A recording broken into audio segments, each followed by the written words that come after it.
So you were working at the bike shop Yeah. up as a sales. Yep, in sales, and then he came in and bought that Polaris Razor cash, and he was in door to door, and I ended up quitting there. Okay, to go work for him. Yep. Got it. And I worked for him ever since. It was like that movie, What Wolf of Wall Street. He's like, you show me a check right now for 30 grand. I quit my job and I work for you. And Nice. and it worked out that way. And he ended up being a great mentor. What kind of sale? What were you selling? So I was selling satellite TV door to door.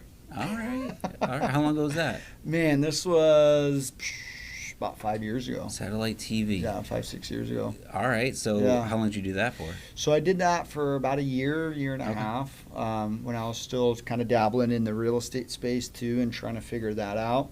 So you were in the bike sales. So you were in store where the company brought the leads into you and you had to sell.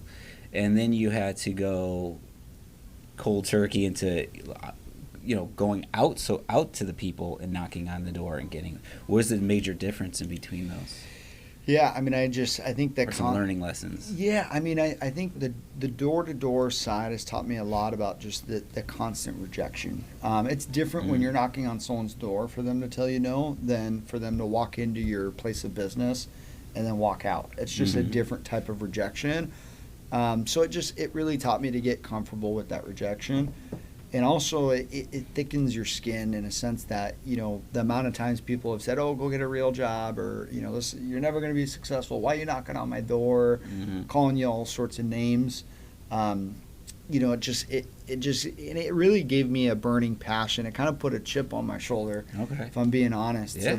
to get out there and prove these guys wrong, man. Because it's like, I'm just a guy out here trying to make a living, right? Like Yeah. I was a younger guy, just literally trying to make a living, and yeah, it just taught me a lot about that.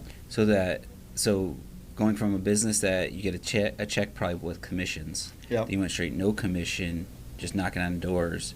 So yeah, that was another risk you took. Yeah. You're right. Like Yeah. so then you're knocking doors selling satellite. Did that just kind of phase out because of the product, or did you go right into real estate from there? No, I mean they did it for a while. A lot of my buddies transitioned out of that and got into solar and started selling solar and having a lot of success with that.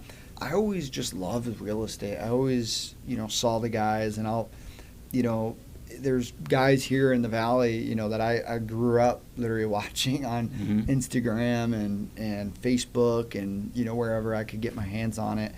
And I just love the idea of being able to take control of my finances. And I think real estate was so attractive for me because at a young age, I didn't have that control of my finances. I was always at the whim of, man, like I got to pay rent, and I got roommates, and we got this and that.